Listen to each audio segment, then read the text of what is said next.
The biker gangs are expanding.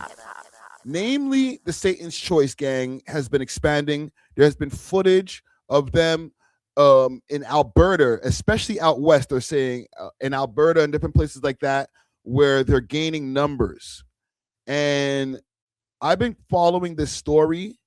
Okay, I'm gonna see if I can get an interview going on with Harley Goudin behind the scenes. But I'm gonna present this to y'all. Okay, I'm like freaking fumbling my words because like, oh, these are sticky stories over here. But let me show y'all something. I found this on Reddit. So Satan's Choice is back, fully active. We're out in Edmonton. Shout out to A.W.O.L, baby. We're out in Edmonton. Shout out to Alberta. What's up, ASAP? What's going on? 500 strong. 500 choice. 500 choice. What's up now, bitches? The world is ours, baby. We're out in Edmonton. Shout out to Alberta. What's up, ASAP? As I was a Hell's Angel, I scratched it out, but that's just how I do this shit around here. Right. I'll X it out. Right. And you can take it as disrespect or you can not. I don't give a shit what you think. Me, good luck. But you're easy. I don't give a fuck. But this is gonna cause some problems. Yeah, it already has. I've already gotten a bang out in the last about a week ago. The HA came in. We had to throw it. I called him some names. He came in like a man. Yeah. We handled it.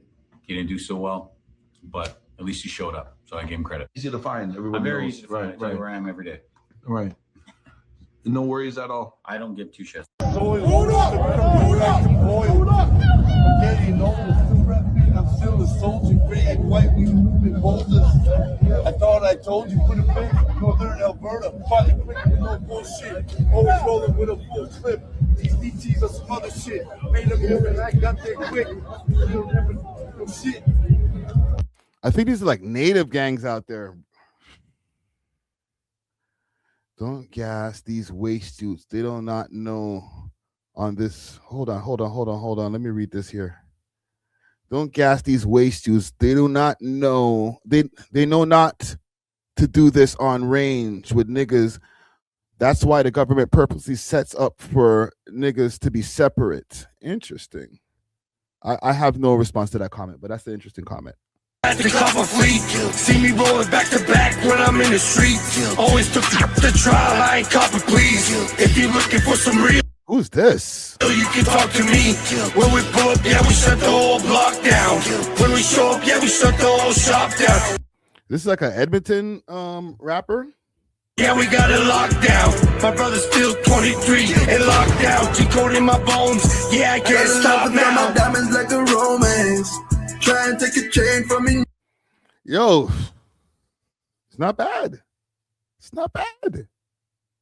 I ain't mad at it. And I'm not just saying that just because like I'm worried about y'all shooting my face off. You know what I'm saying? But it's good shit. No chance. Chopper make the toughest turn to snowman. Cause the records got them soldiers like some romance. OG running out of money, no chance. No Big chance. Shroom running out of money, no chance. No chance. Truck phone running out of work, no chance. Work phone running out of fiends, no chance.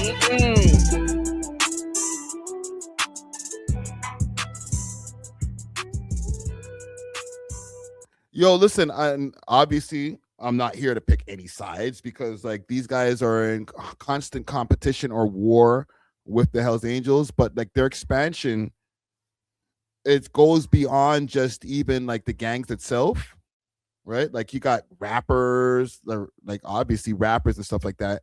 And to be honest, on the other side or on like the HA side, they got people who are affiliated, who are rappers and stuff like that.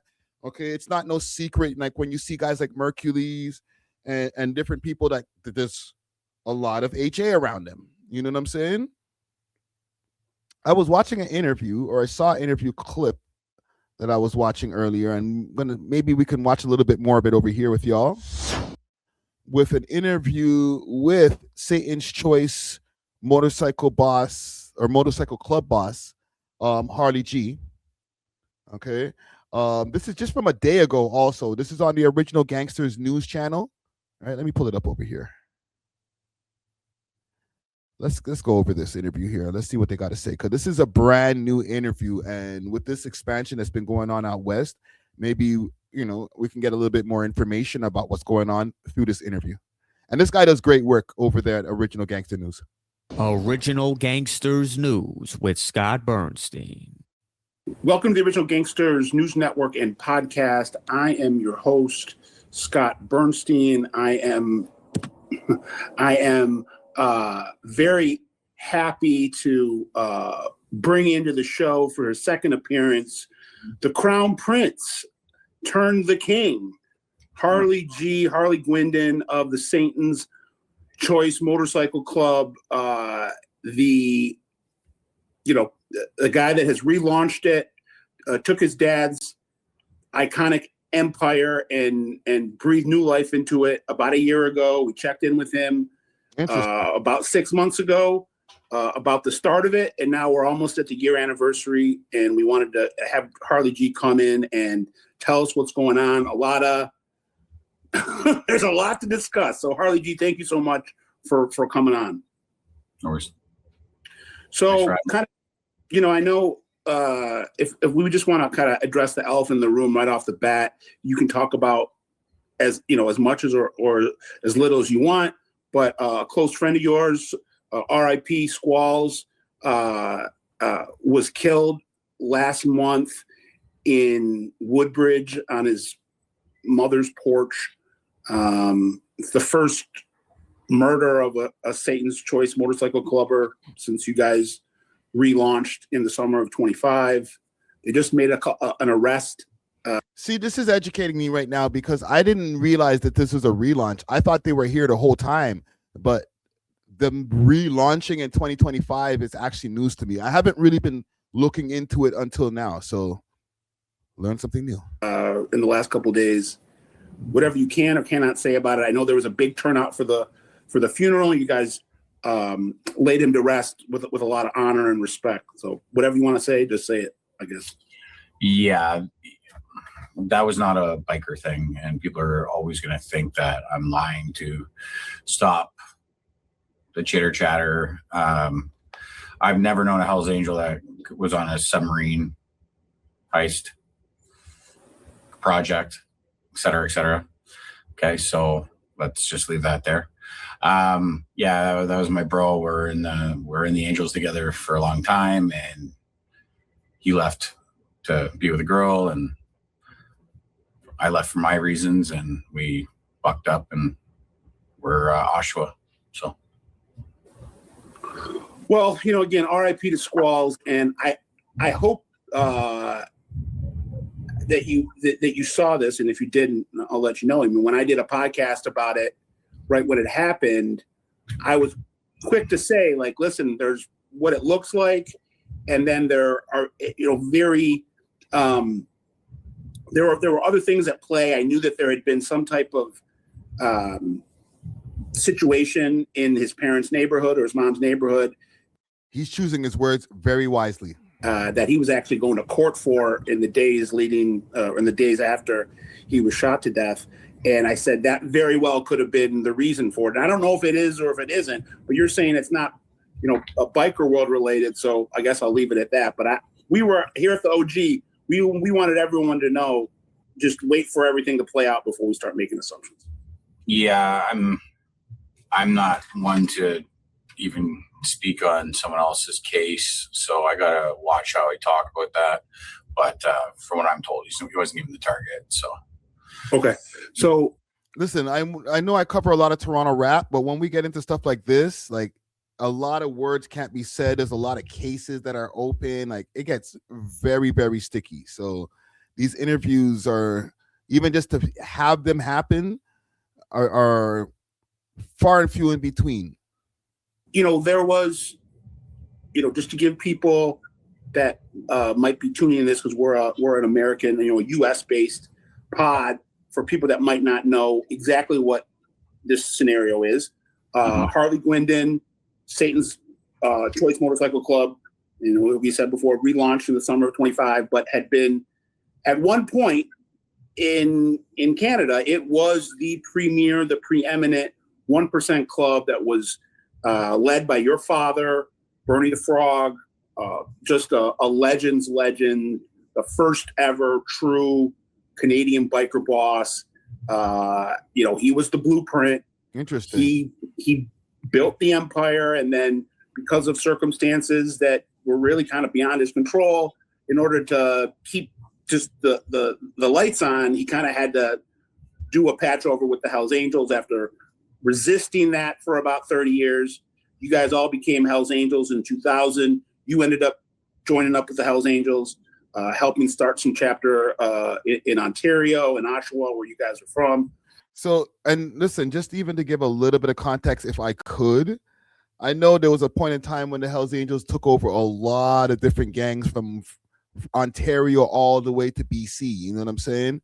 United Nations, or not took over, but like started joining with, okay, working in tandem with, okay, because I don't want to offend any gangs out there, but it became a thing where like they started doing their expansion at some point in time. I don't remember exactly, probably it was late 90s, early 2000s. I don't know. I'm just speculating, okay? But they started doing their expansion, hence the story that we're hearing right here. And now what we're covering now is a reverse expansion with the expansion of the Satan's Choice.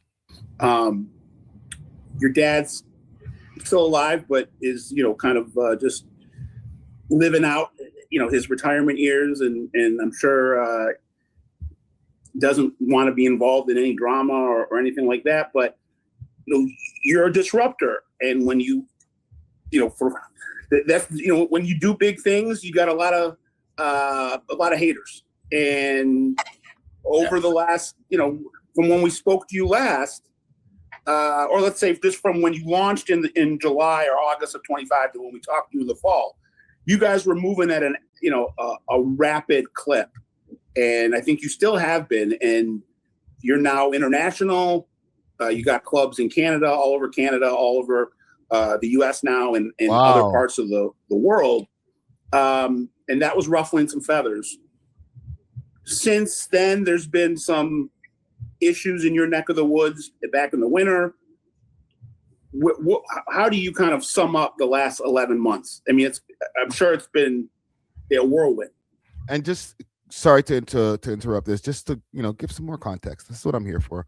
As far as his neck of the woods, they're talking about Oshawa, if I'm not mistaken. Harley, they include the Christmas list because he went to his shop. He helped set up the interview for me for today. So I'm going to get dressed. I'm going to head towards Oshawa, get the interview, continue on towards Montreal, where I'll be filming content. If you guys are new to my channel, all right. So yeah, that's mud. Oshawa's like not that far. With one word, successful. Yeah. It's blown right up across the world, and why wouldn't it? There's a lot of disgruntled people that are sick of the thumb down. They're sick of people being other people's bitches, doing things for longer than they should, even in prospected stages. My breakdown on how I run things with the 6 different clubs, from Foot Horde to Car Club to RC to Women's Club to our MC to the Satan's Choice MC, those make it a family. So why wouldn't people want to be part of a family rather than some dictatorships? Right? I'm not calling every club a dictatorship. So I'm just saying there's a lot of disgruntled X1 percenters that got wronged or had some wrongdoing done to them to make them want to partake in the Satan's Choice, because it's kind of what it's built on. I don't know nothing about that. Okay, I'm just listening to what he's saying. I have no opinion. Well, we talked about it in our initial coverage of this, about how innovative you're being, and your dad was innovative in the way he did things. Can you just talk about the diverse palette that is Satan's Choice Motorcycle Club now? You just mentioned the 6 different kind of pieces of this. Yeah, if you're solid, there's a place for you. Doesn't matter if you drive a Jap bike, you go to the throttle. If you're a syndicate, you're not a choice, then that's a stepping stone to come to the choice. Car clubs, foot clubs, girl clubs. If you're solid, there's a place for you. That's how it's built, right? So it's just to build a family. It's not to build a gang. It's not to do anything illegal. It's not a network used for criminal activity. That's what I was waiting for. Like, because he's just like, I feel like he's talking about, yeah, if you're solid, just come join us. Like, but motorcycle club, not gang. It's not to build a gang. It's not to do anything illegal. It's not a network used for criminal activity. It's a motorcycle club. When we show up, we just show up and fill a parking lot because we have all different walks of life, right? So we don't have a little network. When we're showing up like 150 deep just out of Oshawa. Boom. Damn. It's a movement. I mean, it's not just the relaunch of a old brand. This is a true a sea shift, the tectonic plates, shifting in real time. It's more of a movement, I would say, than just starting back up a club. That's really how I look at it. It is a movement. I've never seen anything come close to what we've done. Definitely not in terms of the pacing of this. I mean, it went from 0 to 100 and then from 100 to 1,000. Real quick. This is more practice stuff, yeah. And it's Keep in mind, they just started re-expanding or they restarted their chapter back in 2025 for 2026. And they're like growing exponentially. just very buzzy. I mean, even around where I'm from, right across the border in Detroit, people were immediately starting to talk about this. Really all over the Midwest, when the word started to spread. Obviously, people in Canada are talking about it. You're getting coverage from the mainstream media there. It's yes, we just, and listen, reaction videos, so using it in a transformative way. So anybody who watches later, yo, why you keep on stopping the video? I'm supposed to just run the man's video. Okay. Where was it? We literally just watched it yesterday. I'm not gonna play the whole thing, but they were talking about this on mainstream news. Should be not too far. I watch a lot of stuff. City launches safety plan. It was right around here. Outreach. Where is it?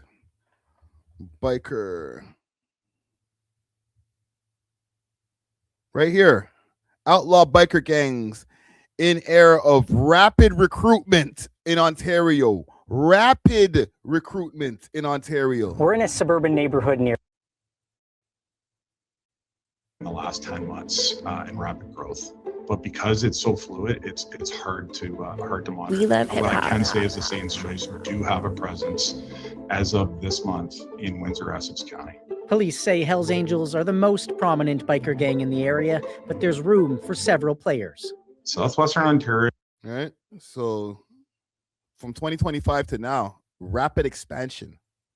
It's more than just a one and done story. There seems to have this. The story has a lot of legs, and it merits a lot of legs. And I think there's a lot of new chapters to be written based on the history and legacy and tradition that your dad started. Can you kind of talk about how you deal with the good and the bad of it? It's like the good is that a lot of people want to join up. The bad is that you're going to have, potential forces out there looking to undermine you. Backlash. Yeah, whenever there's a bright light shining, something wants to distinguish it. But that's not the case where I'm. The cops are doing the same thing though, right? And they always have. So if we're all on the same side of things and we're able to just avoid all the bills, then that would be great. Basically, I talk to the media like yourself, which I wasn't allowed to do before, but I do now, not for the starlight. It's really because I'm trying to get the word out there and get the truth out there. So we are shaded with the bullshit that comes our way. So that's with the haters. And then there's also the police. Here's an example. they got my buddy with 53 hunting guns, but put it in the newspaper like he was a big super gangster and put pictures of me up there. They had some guy that was not in the club, okay, actually joined another club, and then they used his patch in Windsor in order to make us look bad because he got caught with guns and ammunition, okay, not using guns, just got caught with a strap. All right. So then you have, on top of that, you have my buddy Devin that just got arrested the other day.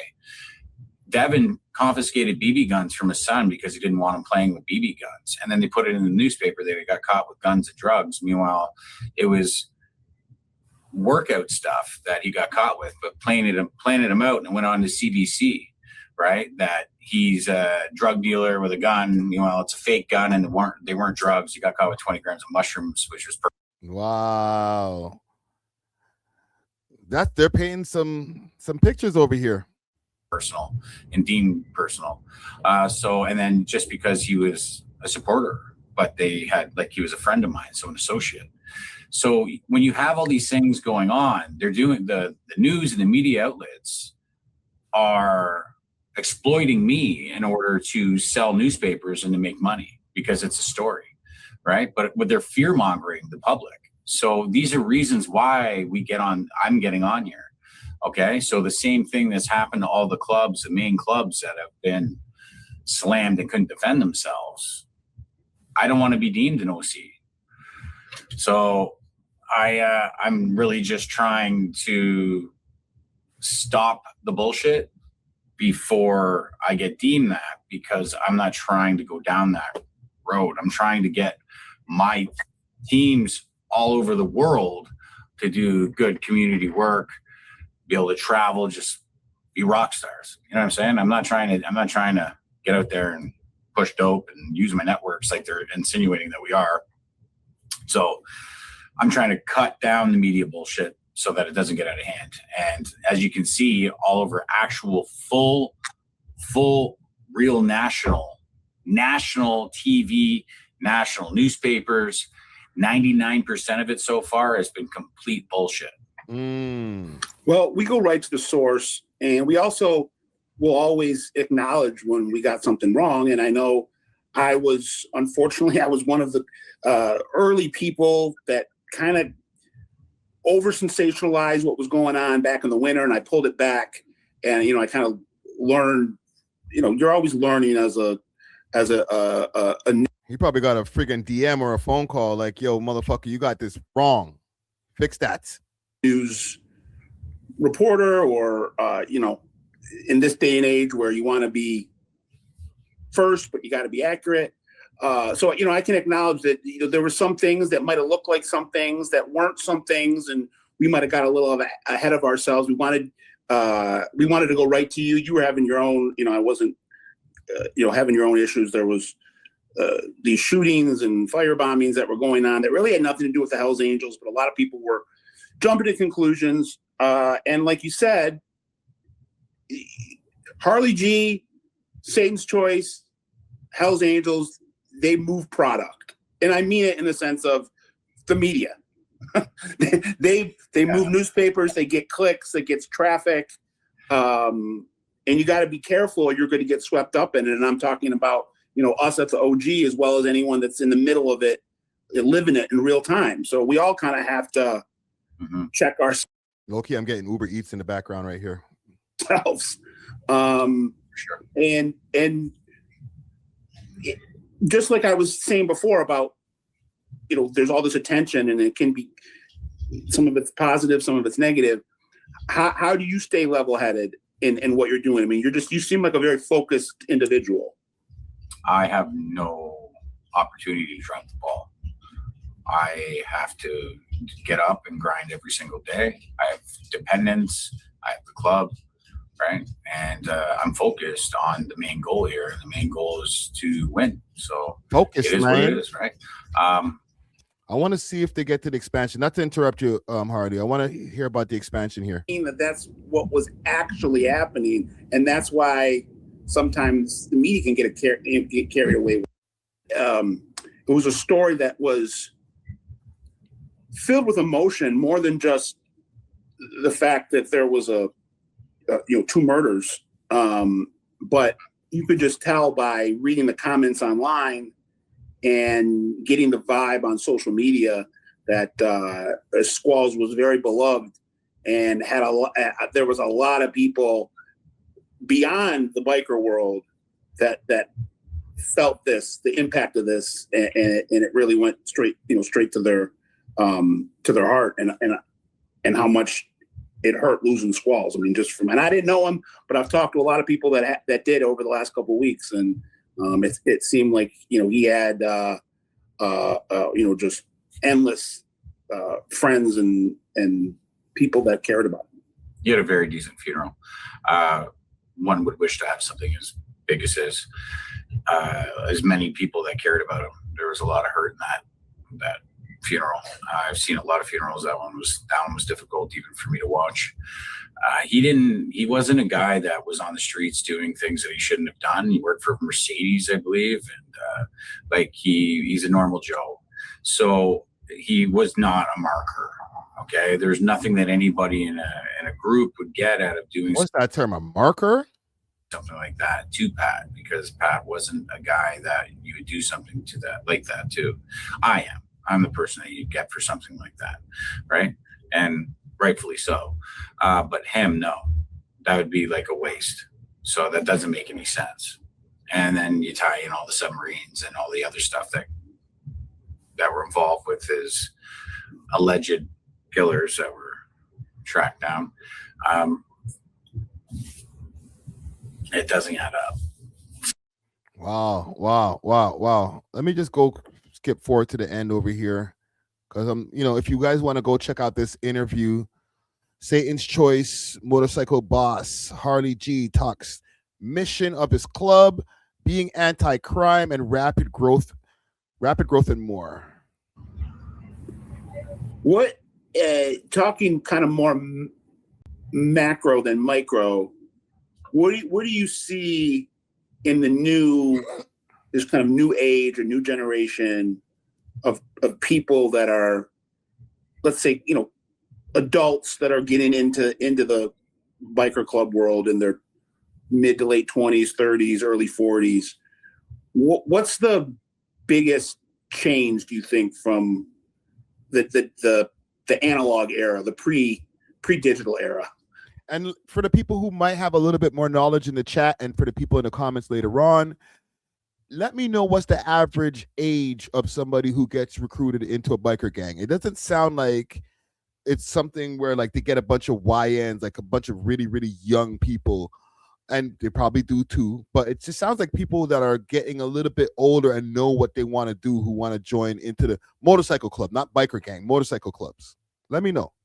But back in the day, they used to ride. Now they don't ride, and now we're riding. So we're everywhere. We're an actual real motorcycle club that rides everywhere, right? Like we go on groups. Like last week, no reason, we did like 80 bikes for 3 hours there, 3 hours back, just for shits and giggles, right? Wow. So we ride. They do the same thing in Alberta and other provinces as well. So we're a bunch of guys that like to ride. It's not about the bullshit. We don't care about the bullshit. I know a lot of people see me fire back as a respondent to bullshit, but the old way is like you're quiet, like like mobster. The new way is like we've been told that we're not allowed to we have to blur out our patches. We have to do this. We have to do that. We're not doing that. Okay, we're doing what we want to do. And when you guys are blacklisted and not allowed to wear your patches like they are in other provinces right now, right? Really? The choice is still not going to be an OC is what we're aiming for, right? So, everyone has to get pushed underground. You got provinces where they're not even allowed to wear their patches. That's wild. And then they're not. They probably have them super under police surveillance and stuff. Oh, you see a patch? Pull that over right away. Not even allowed to talk on the internet. Then there's the Satan's Choice who aren't doing anything illegal. There's not going to be anything to back it up. Like what you guys would call a RICO, we call it conspiracy. Right. It's not going to be that shit. They got BB guns and hunting rifles in somebody else's name. And you know what I mean? A guy's patch that wasn't even in the club that I proved on the internet when I posted it. Right. And then all the shit that they say, it's all bullshit. So they should be held accountable for that. And there should be a lawsuit, but I'm just too busy to give a shit. But I'm going to let them throw a bunch more up there and then see you then. It's not like I don't have. It's not like I won't back it up. So Well, I think I said this to you the last time we spoke, but if I didn't, I'll say it again, and I'll keep saying it, because what's happened in my humble opinion, as somebody that reports and researches this stuff, what's happened in the last 20 years or 15 years is, the Sons of Anarchy effect, as I call it. The Sons of Anarchy effect. Let's go. And becoming a member of, I'm just going to use the Hells Angels as an example, joining 81 isn't really about riding bikes. It's a status symbol. And in fact, a lot of people that are gravitating to not just 81, but other, big name clubs, they're not gearheads. They're not people that really care about riding. They want to join something that they consider cool. yeah, I'll say the quiet part out loud. They want to be part of a gang. Okay, I know he can't say this in front of Hardy right now because it's just kind of hot. They want to be part of a gang. And this is just my speculation. Okay, this is not me knowing shit about shit. For the people who are going to jump in the comments later, especially the motorcycle club enthusiast, I don't know shit about shit. All right, so why are you even talking then? I'm just giving my opinion.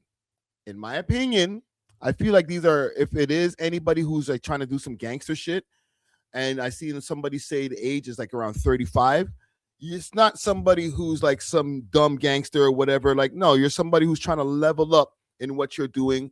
And maybe if I get down, this can help me to like prolong my career, get bigger opportunities. I'm using very choice words right now, okay?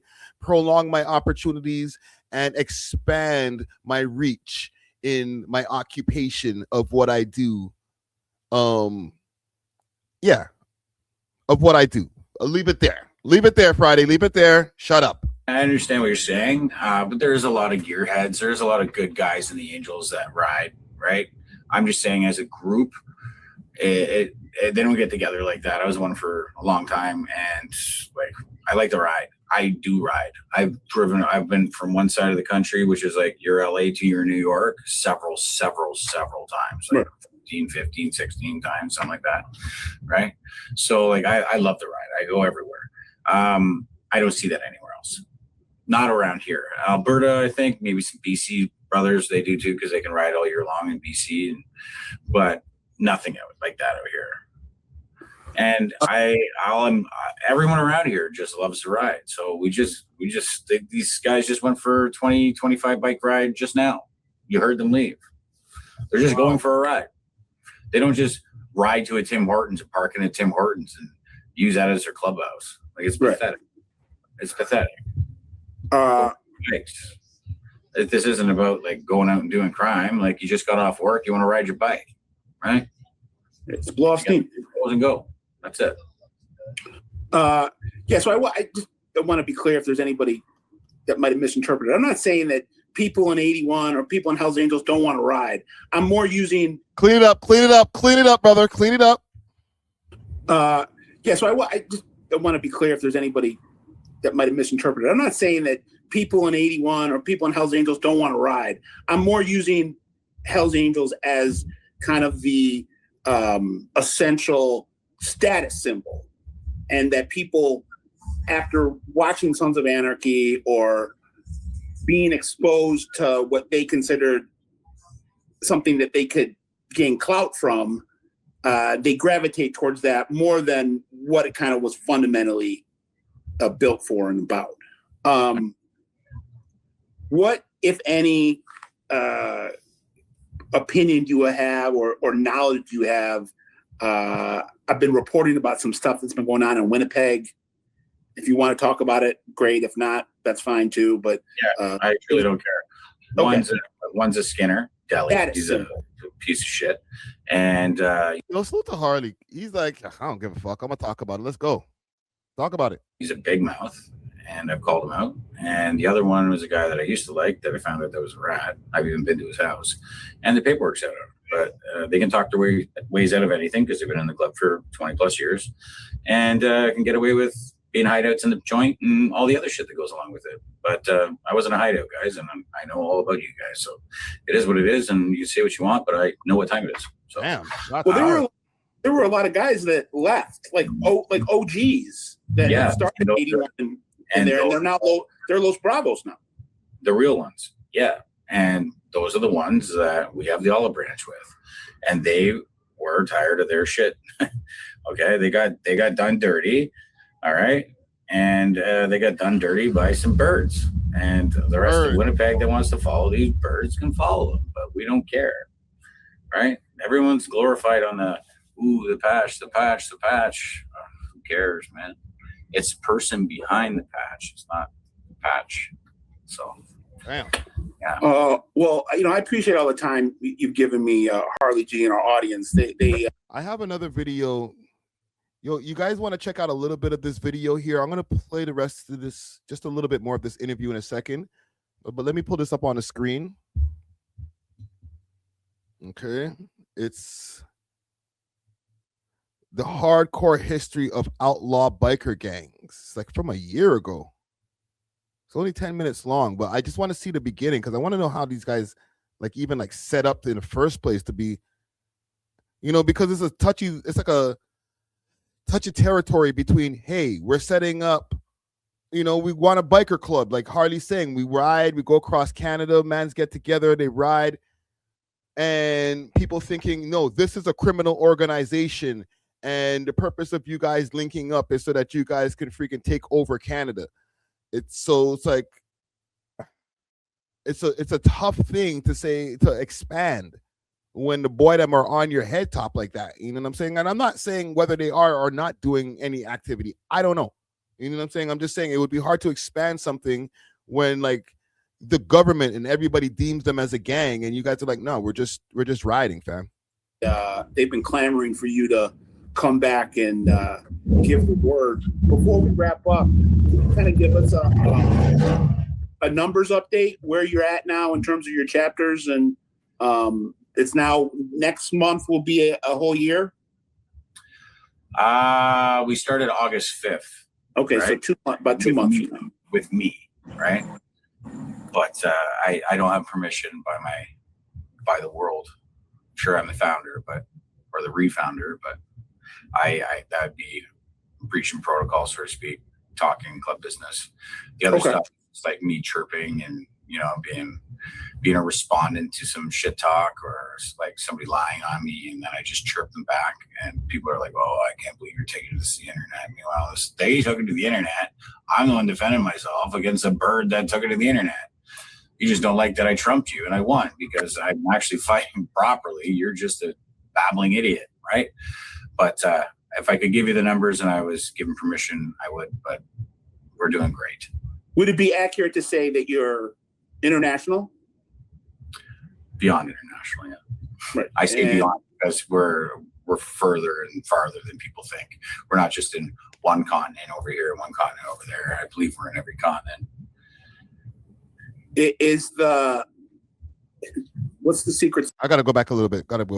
Sauce. Well, I mean, one continent over. We're beyond international, yeah. Right. I say beyond because we're further and farther than people think. We're not just in one continent over here and one continent over there. I believe we're in every continent.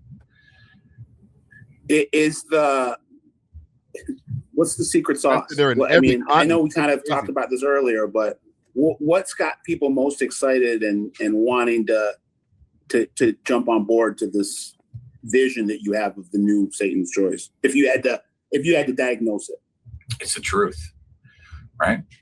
Everyone's so used to being lied to, and they don't have one person. They have an organization that they look to for guidance and for beliefs that doesn't guide or believe anything. It's a cutthroat organization in a sense of you get cast away at your singlest opportunity of rebelling against the person that's saying what they're saying. So it's bullshit in my opinion, but because it's right, wrong and the line is thin, you know what I mean? So if you just follow the line, then you won't get in trouble, right? Us, we don't really have that crazy of rules. So it's different.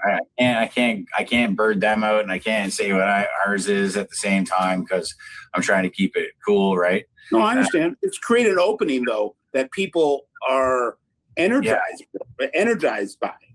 Yeah, it's no bullshit. That's the problem. That's where everywhere else is. There's so much bullshit, drama, politics. We don't want it. We call that shit cancer. Right. And we just want to focus on like riding, having a good time, being rock stars, flying everywhere we want to go, and, just doing whatever we want to do because we're 1%ers. That doesn't mean that we're trying to do crime because we don't believe in everything that the media. What does this 1%er stuff mean? I need to get more information. Sorry. Yo, say hi to Finnegan. It's a little puppy over here. It's my homie. What does 1%er mean in biker terms? Let's see what ChatGPT has to say. Okay, so in biker culture, 1%er refers to a member of an outlaw biker club or motorcycle club, OMC, that operates outside the rules and oversight of mainstream motorcycle organizations. The term comes from widely repeated stories that after the motorcycles rallies in 1940s, the motorcycle industry started that 99% of motorcyclists are law-abiding citizens, implying that the remaining 1% are not. Outlaw clubs later embraced the 1% label as a badge of identity. Interesting. Let's see. Let's continue here. Where are we? Media and the government gives us and feeds us and sticks down our throat like they did with COVID. No offense, I'm not trying to. No, I agree. No, but keep preaching, man. Preach. Yeah, like that's over here too. Yeah. So just because we stand up for ourselves and call ourselves 1%ers doesn't mean that we're out there doing fucking stupid shit. Pardon my French. You might have to beep that, but no, man. You can say whatever you want, man. We're we don't censor here. It's gotten out of hand. I call in everybody that wants to come in. I can't go out there and beg for this and beg for that. I don't make chapters patch over. People contact me at oshawahg@gmail.com and they'll contact us, and then as soon as they contact us, we'll have an email address out there. Say it again. Chapters patch over. People contact me at oshawahg@gmail.com and oshawahg@gmail.com. They'll contact us, and then as soon as they contact us, we'll find out their information, and we might send a rep because now we got reps on every continent, so to speak, or ones here that deal with the stuff before they go off. So don't mind me. I've had a long day today. No, this was awesome, man. And I really appreciate. Let me just watch a little part of this in the beginning of this video here, just to get some more information. And then we can move on to our last story. Whole lot of horsepower. The motorcycle is with just 2 wheels and a whole lot of horsepower. The motorcycle is the vehicle of choice for those who live life on the edge. And no group embodies the spirit of freedom and notoriety more than outlaw biker gangs. The image of outlaw bikers we've created is exaggerated in many ways by popular culture, but that doesn't make the reality any less extreme.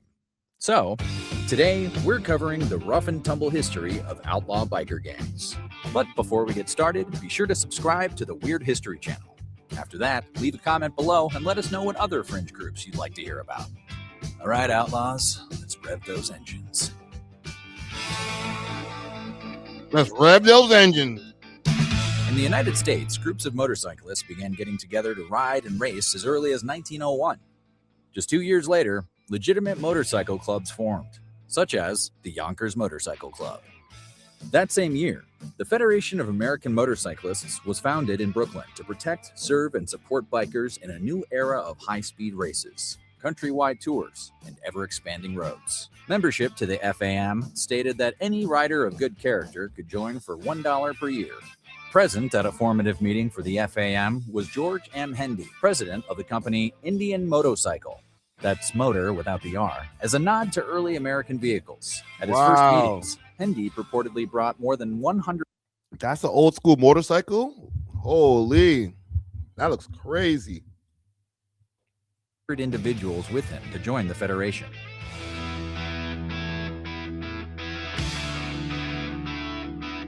As the FAM grew to 8,000 bikers over the next few years, that pesky thing called World War I broke out in 1917, putting the Federation out of business within 2 years. This gap, left by their dissolution, was filled by new motorcycle industries. By 1922, the largest industry giant, the Motorcycle and Allied Trades Association, gave full support to an exciting new cultural phenomenon. Formed at the beginning of the war, the Gypsy Day Tours promoted bike rides across the United States. Motorcycles from all over ventured out from their respective cities and towns for easygoing rides throughout America. Just 2 years after supporting the Gypsy Day Tours, the Motorcycle and Allied Trades Association had so many members that an offshoot organization took shape. This new group, dubbed the American Motorcycle Association, or AMA, soon became the new arbiters of the Gypsy Day Tours, eventually taking... Let me see. Where did it get to the most replayed? Let's go here. and other activities organized by the AMA. But not all riders were willing to follow orders, not after what they had been through overseas. And this is where things took a sharp... So post World War II, let's go back just a little bit. My bad, gang. And with family obligations, a new way of life in stark contrast to the independence and excitement they had overseas. The experiences of war often left veterans feeling isolated and restless in their new surroundings, making a motorcycle an option to escape. Many motorcyclists in the United States during the late 1940s and early 1950s took part in the newly revived Gypsy Tours and other activities organized by the AMA. But not all riders were willing to follow orders, not after what they had been through overseas. The 1%. This is where things took a sharp turn. In July of 1947, motorcyclists from across the states descended on Hollister, California. The town was generally a biker-friendly location, but one that was unprepared for the thousands who showed up that weekend. Though a handful of local police officers tried to keep things under control, early bar closings led to debauchery in the streets. On the scene, a reporter filed a paper describing what he saw. Wow. Wrecking of bars, bottle barrages into the streets from upper-story windows and roofs, and high-speed racing of motorcycles through the streets. Meanwhile, the local police chief called it just one hell of a mess. Maybe he should have been the reporter. I guess from back in the days, like being a motorcycle rider, you're like a badass automatically, right? After an image of a drunken Hollister rider appeared in Life magazine. This guy had a Hell's Angel patch back in 1947. He should have been the reporter. After an image of a just one hell of a mess. Maybe he should have been the reporter. Bong. This is 1947? Wow. After an image of a drunken Hollister rider appeared in Life magazine. The Hollister Riot, as it came to be known, tarnished the image of motorcyclists across the U.S. As a response to these events, the AMA president said that 99% of the group's members were decent, law-abiding citizens, and that only 1% of motorcyclists were problematic. This phrase quickly evolved into the one-percenter moniker and essentially birthed modern outlaw bikers. Being a one-percenter meant operating outside of the perimeters of approved motorcyclist behavior. The Booze Fighters, an early outlaw motorcycle gang, were one of the first examples of the one-percenter lifestyle. Drugs, violence, leather, and motorcycles. But these early one-percenter groups were just the tip of the iceberg. The Hells Angels were founded in March 1948. And although the history is murky, two versions have emerged. In one telling, the name of the group came from a motorcyclist who had flown with the Hells Angels squadron during World War II. Another version attributes the name to a 1930 World War I movie directed by Howard Hughes called Hells Angels. Either way. Did you guys know any of this shit? Because I'm finding out this right now, in real time.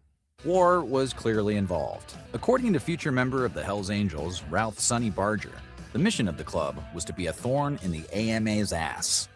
Alongside wearing their outsider status with pride, the Hells Angels also sealed Harley-Davidson's link with outlaw motorcycle clubs forever.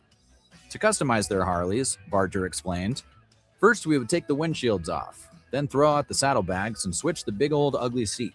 We didn't need all of those lights either. We replaced the straight handlebars with a set of high bars and replaced the bigger gas tanks with smaller teardrop-shaped tanks. Next, we toss the front fender, or make an even thinner fender from the tire cover. So these guys even trick out their bikes so that you know that they're like, this is the Hell's Angels bike. It's not just some Harley Davidson. Mount of a 1936 Ford. Did you get all that? It's okay. You can always rewind. After adding the appropriate paint and designs, a Hell's Angel would officially have what would come to be known as a chopper. These brutal bikes allow Hell's Angels to ride American-made motorcycles their way. And living your best life is the sharpest thorn in the ass of them all. Okay. Well, there you have it. Biker gangs are expanding. They've already expanded, obviously, across Canada from time, G, but like now we're having a second expansion, a resurgence of the Satan's Choice Motorcycle Club. I'm not going to say gang, motorcycle club. As we learned today, 1% of any of these motorcycle clubs are gang related or doing criminal activity, and the rest of them are like living outside of the law. Let's say that. And the rest of them, 99%, law-abiding citizens just riding bikes. You know what I'm saying? So we learned something today. Thanks for watching. If you enjoyed this video, please make sure to check out these other videos on the screen and make sure to like and subscribe. We love hip hop.